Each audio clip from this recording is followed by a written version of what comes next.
I could not believe it was finally happening. I was going to meet my mom!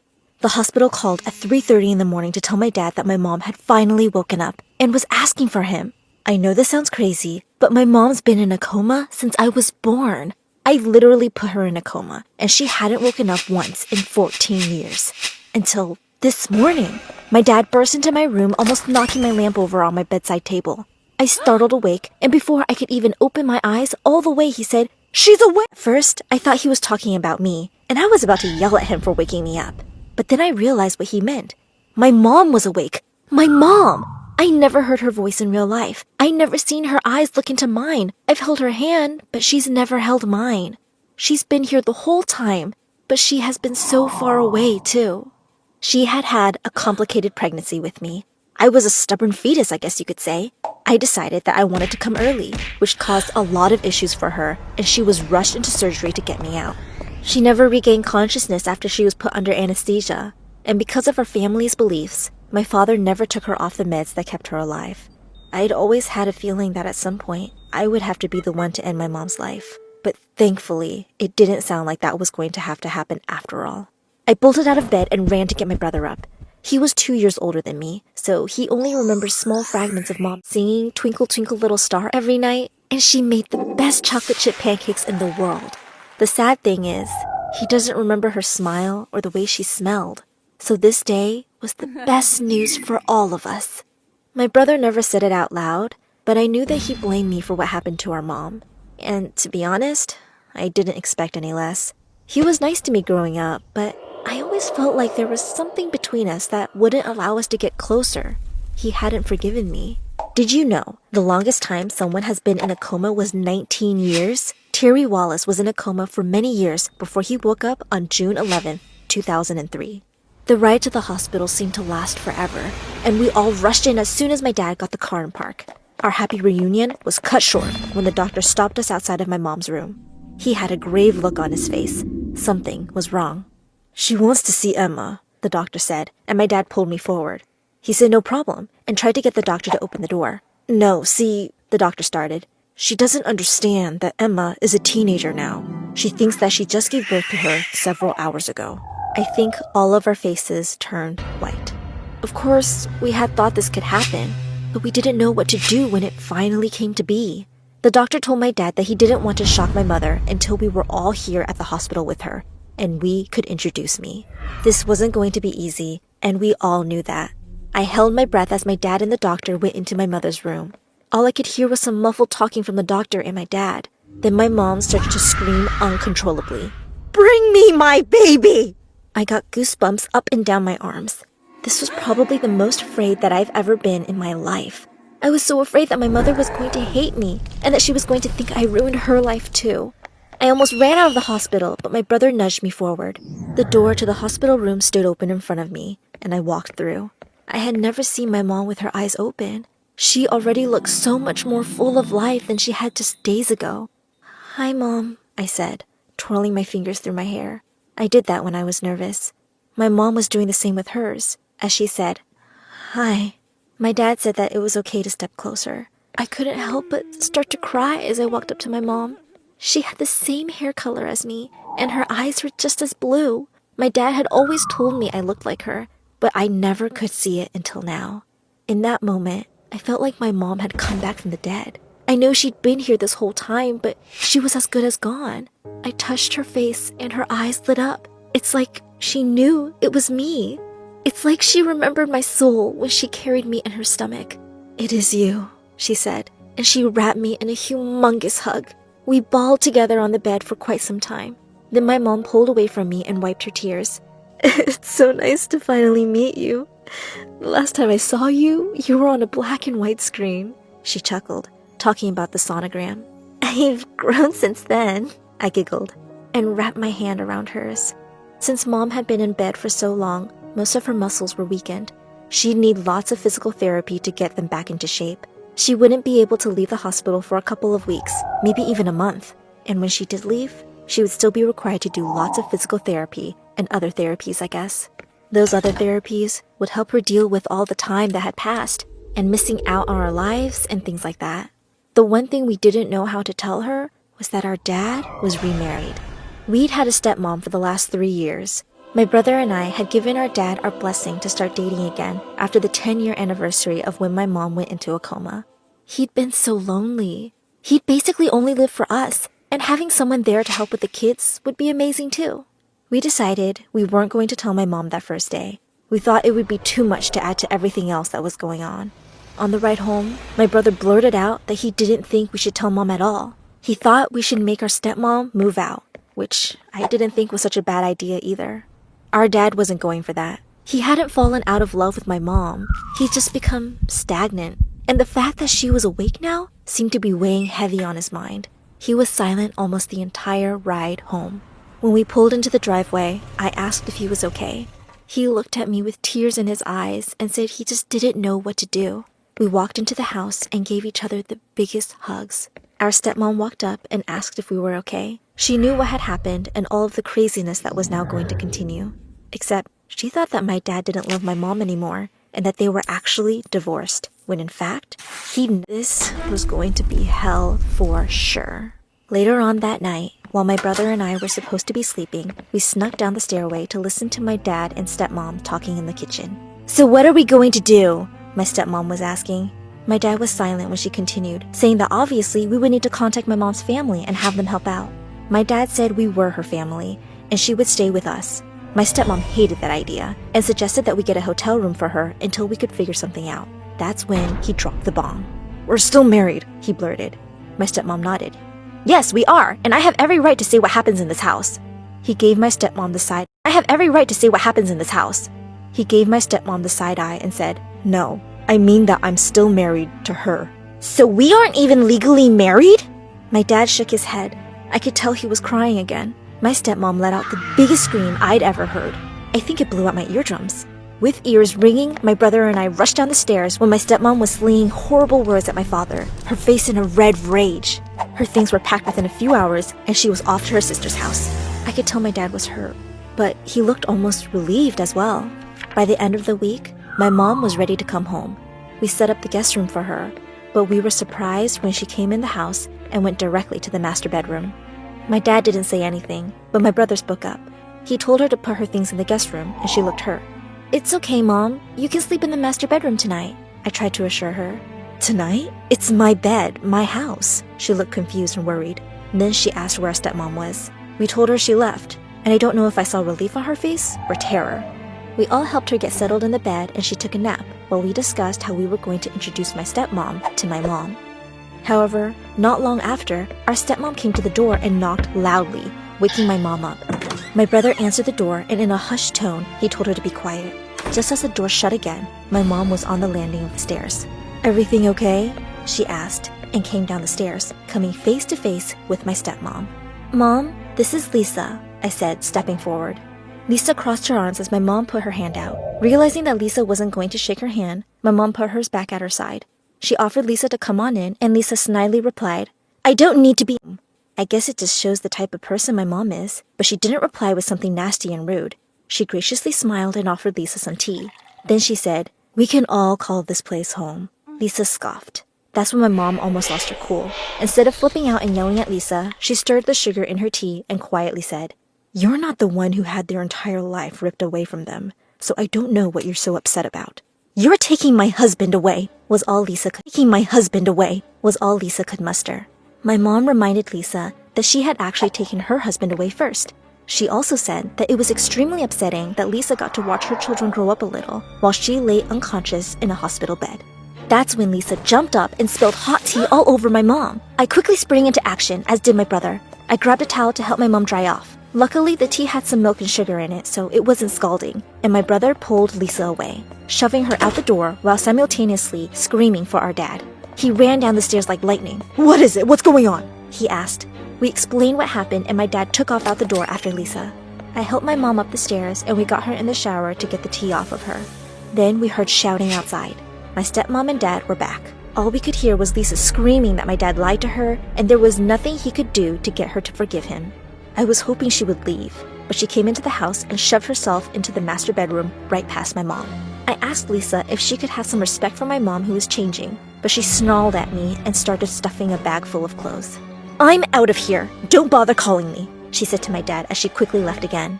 Over the next few days, my dad tried calling her, but she wouldn't answer. He tried to get a hold of her sister, parents, and everyone else that would know where she was, but no one would give him any clues. During that time, he was also taking care of my mom, driving her to some appointments and making her food when she was hungry. My brother and I were busy with school, so thankfully, he was able to keep her company. A couple weeks after the crazy incident with Lisa, my brother and I came home to see our parents sitting on the couch together, my mom's feet across my dad's thighs. I couldn't believe the sight. When we came in the door, the two looked as if we caught them doing something wrong. They blushed and tried to scramble away from each other. My brother and I burst out laughing. They were married after all. We didn't mind that they wanted to get closer. It had been almost 15 years since they'd been able to do that. That was the moment we thought that we had our mom back. She was still pretty weak and often didn't understand how to use technology, but she was smiling more and cracking jokes. Her and I talked a lot more too, and I told her about almost everything that I've done in my life to catch her up. We cried a lot, and I held her while she apologized for not being around. Then things started to get strange. She'd wake up very early in the morning and turn on all the burners on the stove. The refrigerator door would be wide open, and the house would smell like gas fumes when we woke up in the morning. The last time that this happened, she was sitting out on the porch while everything in the kitchen was running, including the sink and the microwave. The back door was left open, and I saw her curled in a ball. I walked out of the door and asked her if she was okay. She didn't answer. I sat down next to my mom and put my arm around her. When she looked at me, all I could see was pure terror in her eyes. "Who are you?" she asked and pulled away from me. I looked at her utterly confused. "I'm your daughter, Emma." "No, my daughter is a baby. I just had her a couple of months ago. Who are you and why are you in my house?" "Dad?" I called, and it took a few minutes, but he showed up on the doorstep. "Something's wrong with Mom," is all I could say before she grabbed my hair and pulled my head back. She started screaming, "Where is my daughter?" And my dad grabbed her, pulling her arms behind her back. It was then that she snapped out of whatever trance she was in. She started crying and saying, "I'm sorry, Emma." I ran upstairs and locked my door. To say I was terrified would be an understatement. Something was going on with my mom, and we needed to figure it out. My dad called the hospital, and they told him she may have had some memory lapses, but this was way more severe than a slip of the mind. She physically hurt me, and she's a very small woman. There was something else going on here. I spent the next several days trying to keep my distance from her. She apologized to me several times after the incident on the porch, but I was still afraid to get close to her. My father and brother had no problem accepting her back into the family. They would play board games and watch movies together, but every time that I would join in, I could tell that a dark mask fell over my mom's face. She would constantly stare at me out of the corner of her eye, and I swear I could see a red glint flash over her normally bright eyes whenever she didn't think I was looking. Then, one night, I woke up to her staring at me from across my bedroom. I popped up in my bed and asked her if she was okay. She didn't reply, but I could see her eyes in the darkness. They weren't right. I screamed for my dad again, and when he came in the room, he flipped on the light. She wasn't in the chair anymore. We searched for her everywhere in the house, but she wasn't anywhere we could see. That's when we heard the blood-curdling fight since before I was born. And I mean that literally. See, it didn't take them long to realize there was something strange about their daughter. As soon as I learned to talk, which happened really fast by the way, I would describe things we had done yesterday or last week. My parents said I remembered things in amazing detail, like crazy detail. They thought I was a genius, and it even got them to stop fighting for a while. See, I didn't even know my parents' constant fighting was weird. It was all I had ever known. When I started going over to my friends' houses to play, I saw how their parents smiled at each other, how they seemed happy, and their homes were cozy and warm, where mine felt cold and dark. I decided the best way to make my parents act normal was to keep impressing them with my memory. The problem was, my amazing memory started getting in my way. At school, sometimes I couldn't concentrate on the lessons because my brain was so full of memories. I could remember everything that happened the day before, the week before, the month before, even years before. I was pretty sure I could remember every single day of my life.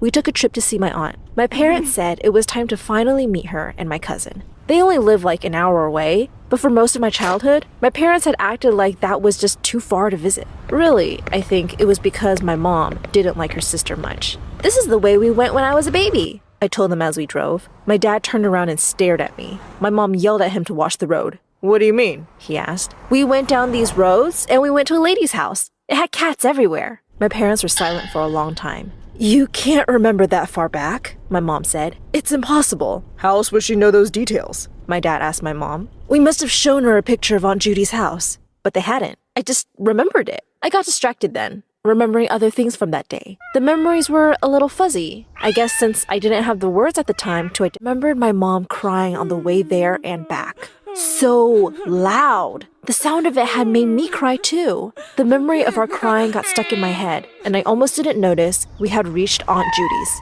My mom looked upset as we walked to the door. What's wrong? I asked her. She smiled, but it wasn't a real smile. Nothing, she said. Let's go see your aunt. Aunt Judy was nice. My cousin Philip was okay, I guess. I mean, I was at an age where boys were icky, but my parents kept staring at him and saying how beautiful he was and how he was growing up so fast. Beautiful? Bleh, barf. I got bored fast. The whole house smelled like a cat litter box. My mind drifted back to the memories, and I could hear my mom's crying again, mixing with my tiny baby cries. What's wrong with you? Philip asked. You just totally spaced out there. Whatever, I said. I'm bored. Let's go see the attic, he said. Finally, something exciting! He said we had to be really quiet because he wasn't allowed to go up there. The steps were very narrow and slippery. We snuck away from our parents, and I followed him to the long, dark staircase. We started going up, but I hesitated, feeling like I was in a horror movie, like the darkness would swallow me whole.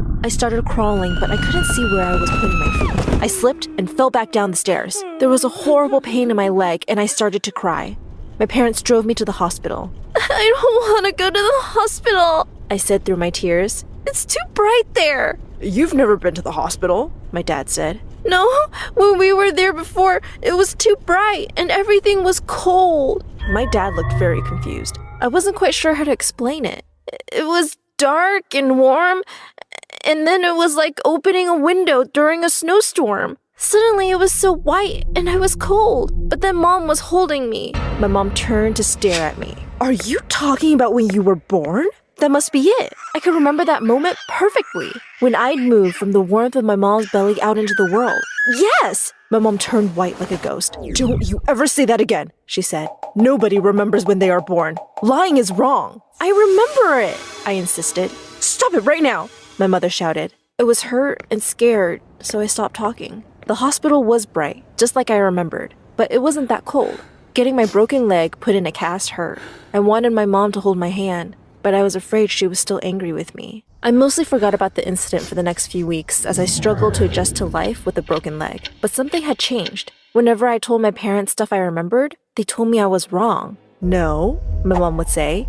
You weren't wearing the pink dress. You were wearing a green dress that day. It was like they needed to prove to me my memory wasn't perfect. Stop lying, my mom started telling me. You have a serious problem. My dad seemed less angry about it, but he still took my mom's side. This went on for so long that I started questioning my own sanity.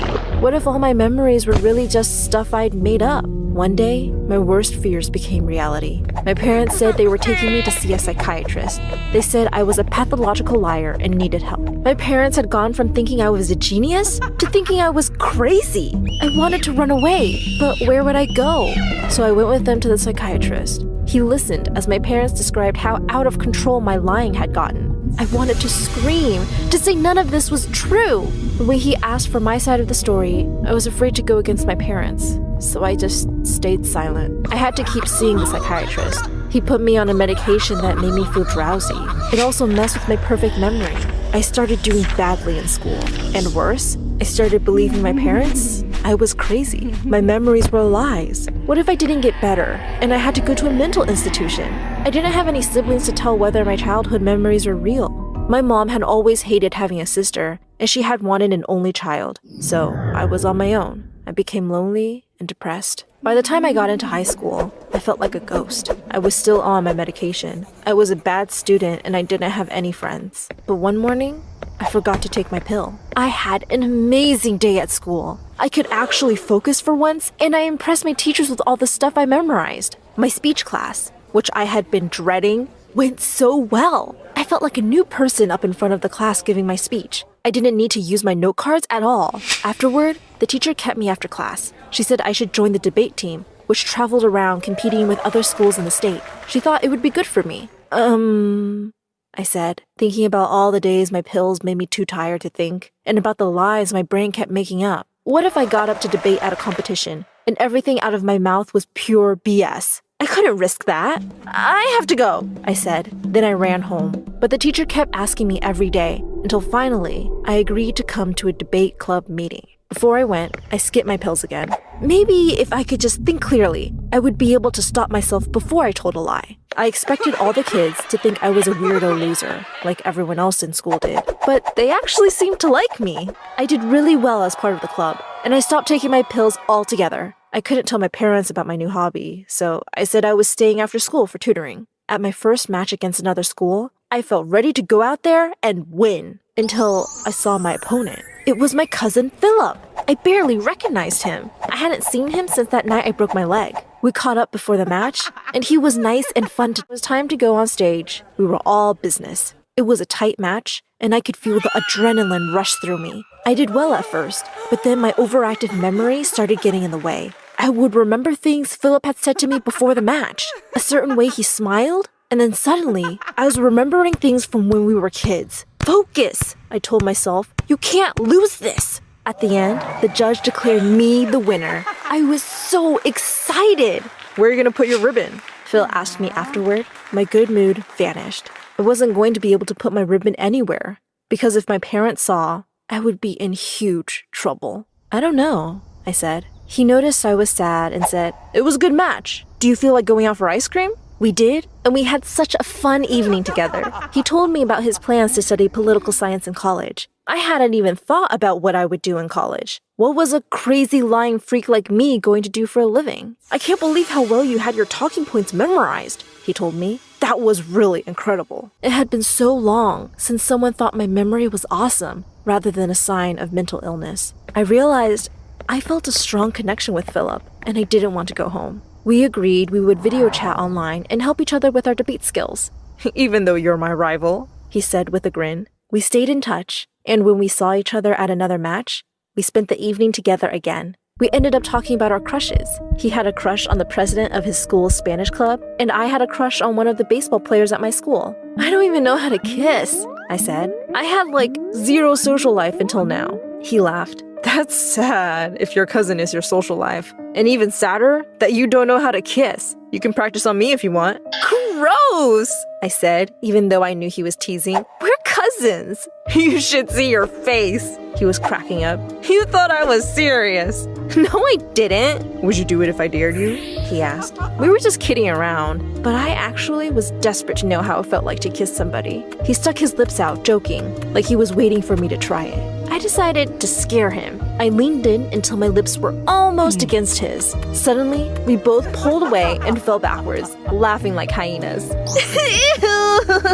I said, spitting and rubbing my mouth. He did the same. It was weird though. I felt such a strange connection to him. Not like a crush exactly, just like we were meant to become friends. Even though it was pathetic that my cousin was my best friend, when I got home that night, I was walking on air until I saw my mom waiting for me. She held up my medication bottle and rattled the pills. "Explain this." She sounded furious. "You should be almost done with this bottle by now. We should be calling in for a refill. Why is the bottle full?" I thought about making up an excuse, but she already told the truth. "I thought you were getting better," she shouted. "But now your lies have reached a whole new level. We'll have to go back to the psychiatrist." "Mom, no!" I begged. "I'm finally happy. I'm so much better when I'm not on the pills. I can think more clearly." "The pills help you," she interrupted. "They keep your condition under control. I can't believe you do this. Lying about your medication? About where you've been? You're not going back to that club, and you're not going to see Philip ever again." I started crying. "Mom, please! You can't take him away from me!" I cried so hard I thought I was going to throw up. All the good things in my life were disappearing. But my sobs brought back a memory from a long, long time ago. I was just a baby in my mother's arms, and I was crying as she took me away from Aunt Judy's house. Crying because I felt like my heart was breaking. My mom grabbed my arm, but then she looked at me and started crying too. She let me go. The sound of us both crying brought the memory back clearer than ever. We were in the car, driving away from Aunt Judy.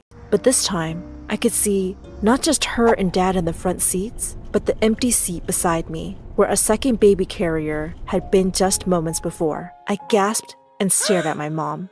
Philip was my brother. She was crying too hard to reply. I remember. We were born together. We were born in your arms. And then, stop! My mother screamed. You don't remember that. You can't. But I didn't stop. You drove us both to Aunt Judy's, but you only brought me home. You're a liar. No, I shouted back. I'm not. Suddenly, I heard my dad's voice. It's time to tell her. I looked at him and asked, tell me what? They told me how my mom had wanted an only child so badly. When they'd found out they were pregnant with twins, they made secret arrangements to give one of the babies to Aunt Judy, who couldn't have kids. The painful choice made my mom so depressed. She hadn't wanted to see Aunt Judy or Philip ever again. But finally, she couldn't resist. She had to see her other child. So we visited Aunt Judy. But after that night, her guilt got worse. She knew she had to do something to keep me from remembering the truth. I couldn't believe it. My mom's lies had ruined most of my life. But the way she looked at me after she told her story, I knew she'd been hurt too. We both had. I wasn't ready to forgive her yet, but she promised we'd have a meeting with Aunt Judy and Philip and figure out a way to repair our broken family. I realized then that she truly did love me, even if the weight of her terrible secret had kept her from showing it. I'm here to confess my darkest secret. When I was young, I developed a creepy obsession with watching people sleep. I had a collection of used socks. I always took not a pair, but a single one from each of my victims. It gave me an adrenaline rush to imagine them in the morning, looking for their missing sock, not knowing that an obsessed girl spent the night there. It began as an innocent hobby, but then it went far over the edge. I always felt so powerful when I stared at them. They looked so peaceful, thinking they're alone and safe. When I sat and observed them for hours, I knew it was wrong, but I couldn't help it. When I stayed over at my friend's home, I stayed up all night just staring at them. When we were at school, I saw them studying, having fun, and that was okay. But at night, they were mine. Everyone in town was mine. At night, I didn't have to share anything with anyone. I controlled everything. I owned their most private moments. There was that occasional disgusting moment when someone woke up. They broke the spell and it made me want to throw up. That's when I had to come up with a pathetic lie, and I lost interest in that person forever. Since I didn't sleep at night, I always hid in the bathroom during school time and slept there. I've memorized every class of every hour at school, so I knew which classrooms were free and when, so I could sleep there too. The rest of the time, I walked through the halls like a ghost with my headphones on, waiting, hoping that night came so I could continue fulfilling my dream. It's ironic, right? That I had to watch people sleep so I could dream awake. My obsession went on for years, and it'd become a routine. And as time went by, it was harder and harder to satisfy this strange need. I already knew everyone in town. I needed a new challenge, a new possession. And my prayers were heard. One morning, new neighbors arrived. I watched them from my window in silence. I studied them. I always studied awake people, their pitiful jokes, their voices, their smiles, their lame conversation. It's all a scheme. When they slept, they revealed their true selves to me. I could tell right away that the parents had trouble sleeping. They looked like they worked too much, tired, with heavy eye bags. But their son, Tommy, there's something about him, something unusual. He looked shy and not exactly about him. Something unusual.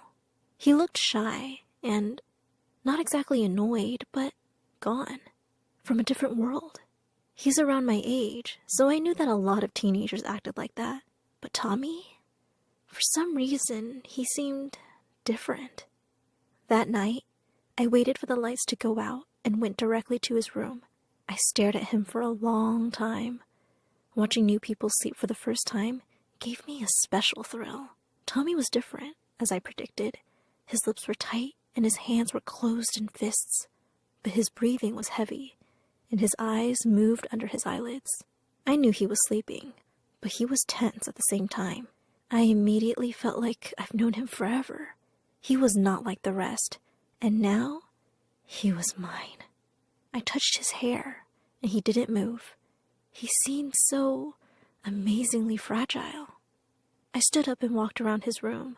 All his clothes and books that were in boxes that morning had been already put in place. Tommy was a neat boy. I looked on the floor but found no used socks.